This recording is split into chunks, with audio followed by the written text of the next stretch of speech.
An 11th hour extension tonight. A Bay Area woman is getting more time to decide whether or not to testify against Supreme Court nominee Brett Kavanaugh. Christine Blasey Ford of Palo Alto says that Kavanaugh sexually assaulted her when they were both teenagers in the 1980s. Tonight, the chairman of the Judiciary Committee, Republican Chuck Grassley, agreed to give Ford and her lawyers another day to decide if she will appear. He tweeted, "She should decide so we can move on. I want to hear her. I hope you understand. It's not my normal approach to be indecisive." Ford's attorneys have sent specific terms to the committee, which include testifying after Kavanaugh, questioning by senators only, not outside counsel, and a subpoena to compel the reported witness Mark Judge to testify. So far, Senator Grassley has not accepted any of those conditions. Tonight, President Trump hailed his Supreme Court nominee at a campaign rally in Missouri, calling Brett Kavanaugh a fantastic man. He was born for the U.S. Supreme Court. He was born for it. And it's going to happen. It's going to happen. And I said, we have to fight for him, not worry about the other side. Earlier today, the president didn't hold back on Twitter. He questioned Christine Blasey Ford's accusations and why she stayed silent until now. KPIX 5's Andria Borba reports the comments have sparked some strong reaction. First, there was this soundbite from President Trump during a rally in Las Vegas, Nevada. Why didn't somebody call the FBI 36 years ago? And this morning, a tweet victim shaming and blaming Dr. Christine Blasey Ford for not reporting her alleged sexual assault at the hands of President Trump's Supreme Court nominee, Brett Kavanaugh. If the attack on Dr. Ford was as bad as she says, charges would have been immediately filed with local law enforcement authorities by either her or her loving parents.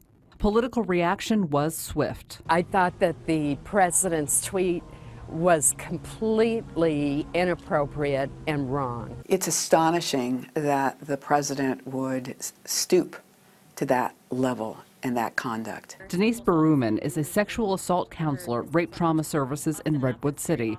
She says the attitude is common and wrong. This is something we hear a lot, people minimizing or denying, blaming survivors for not coming forward, and it's a real shame. According to RAIN, the Sexual Assault Survivors Network, only 1/3 of assaults are reported to police, many victims feeling shame about what happened to them, along with worrying about potential backlash. The only person who is at blame is the perpetrator of that sexual violence or that assault. As to that claim that a sexual assault would have immediately had charges filed by a district attorney in the 1980s. A lot of people make the mistake that they think, well, if you just come forward and, report your assault, that you'll get justice and your perpetrator will go to jail. And that is not true. That's a misconception. It's actually, there's very low conviction rates and prosecution rates for perpetrators of sexual violence. The president's statements today sparked this trending hashtag, Why I Didn't Report, with sexual assault victims explaining why they didn't step forward.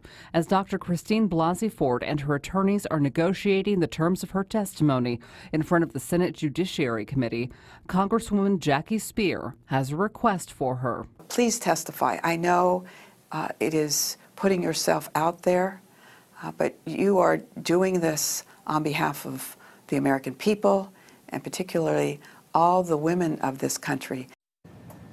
Now, the Republican Party would like Kavanaugh sitting on the Supreme Court before it goes into term on the first Monday in October. In the newsroom, Andria Borba, KPIX 5. Meantime, today, 75 women came together at a news conference in Washington to support Brett Kavanaugh.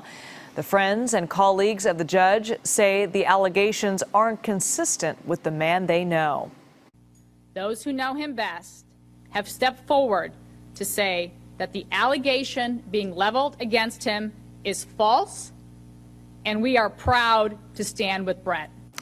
The supporters said they believe the Senate Judiciary Committee is capable of handling the investigation and do hope Christine Blasey Ford tells her story.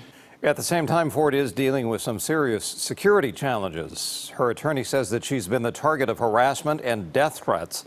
Today, Ford met with FBI agents from the San Francisco district to discuss the problems that she's encountered since going public with the allegation. KPIX 5 security analyst Jeff Harp, a former agent, says the FBI will do a threat assessment.